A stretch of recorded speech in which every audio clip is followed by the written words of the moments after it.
la politique en République démocratique du Congo pour entrer directement dans ma première question. Quelle est votre vision? Comment voyez-vous cette politique? Comment prévoyez-vous faire cette politique en RDC en ce moment où à gauche il y a opposition, là-bas il y a majorité, devant il y a société civile, derrière il y a les gens qui ne sont pas d'accord. Votre vision de voir la politique et les coups. Merci Ben pour cette question. C'est une question qui est très importante et j'aimerais répondre avec beaucoup de responsabilité. Ma vision, elle est simple et elle est répartie sur la ligne du temps. Et avant de commencer, ma vision, je la tire pas, elle ne tombe pas du ciel. Ma vision, je la tire aux erreurs qu'ont posées nos prédécesseurs dans la politique. Alors, sur la ligne du temps, ma vision est d'agir différemment pour transformer positivement notre pays. Agir différemment pour transformer positivement notre pays. Une philosophie qui paraît un peu être très compliquée, ça s'explique comment? Voilà, merci pour la question. J'aimerais ici faire de la sémantique pour permettre aux uns aux autres de comprendre. Effectivement. Alors, ma vision, je la compose sur 3 mots. Il y a agir, il y a différemment, il y a positivisme.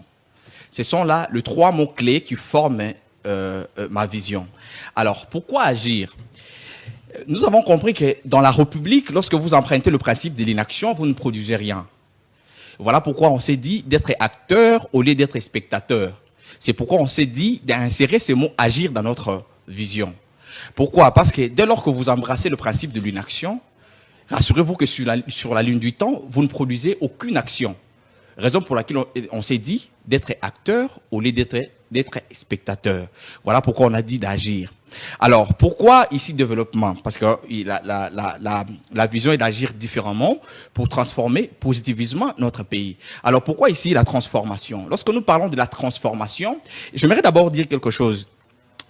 Lorsque je parlais d'agir, il y a un philosophe qui dit que ce monde n'est pas tué par les gens qui font le mal, mais par ceux-là qui voient ces gens commettre le mal, eux ne font rien. Ce sont eux qui tuent le monde. Voilà pourquoi nous, on a refusé de tuer le monde en croisant les bras, en regardant ceux qui sont en train de faire le mal, sans toutefois rien faire. Voilà pourquoi on s'est dit d'être acteur. C'était quelque chose que je devais très rapidement ajouter. Alors pourquoi la transformation? Lorsque ici nous parlons de la transformation, nous voyons le développement. Nous voyons l'amélioration des conditions de vie de nos populations. Parce que ce n'est pas une vérité où on doit cacher. Et chaque jour, chaque minute qui passe, on nous dit aujourd'hui que nous sommes dans un pays potentiellement riche. Mais pourquoi aujourd'hui nos populations sont en train de souffrir? Parce que justement, il y a cette l'incapacité de vouloir transformer, développer notre pays. Donc nous avons constaté cette incapacité. Voilà pourquoi on s'est dit d'insérer ce mot transformation dans notre vision, bien évidemment pour ici requinquer, pour ne pas dire redonner confiance aux Congolais. Alors pourquoi positivisme? Tantôt, je venais de vous dire ici que ma vision, elle ne tombe pas du ciel. Ma vision, ce n'est pas Dieu qui me l'inspire, mais je tire ma vision par rapport aux erreurs que nos prédécesseurs ont commises dans la politique. Positivisme ici, nous devons ici tirer de leçons à l'absence de résultats aux actions qu'ont posées nos prédécesseurs. Qu'est-ce que je vais dire par là? C'est-à-dire que je vais vous donner un exemple plus simple. Regardez tous les projets que le président de la République a essayé de lancer. Nous avons le projet Til et Gelou, le projet 145 territoires, le projet 100 jours. Vous constaterez que aucun projet n'a abouti. Nous avons eu de résultats escomptés.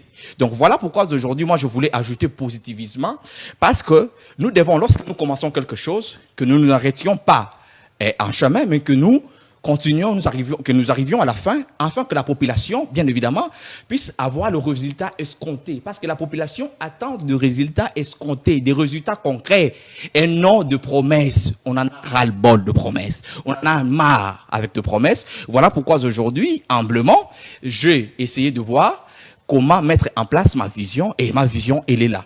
Donc, j'espère que je me suis fait comprendre. S'il y a des questions par rapport à ma vision, parce que c'est ça d'ailleurs, la chose la plus importante. S'il y a des questions, je pense que vous me reviendrez avec beaucoup de questions pour que je puisse bien expliciter ma vision. C'est même dans ça que ONU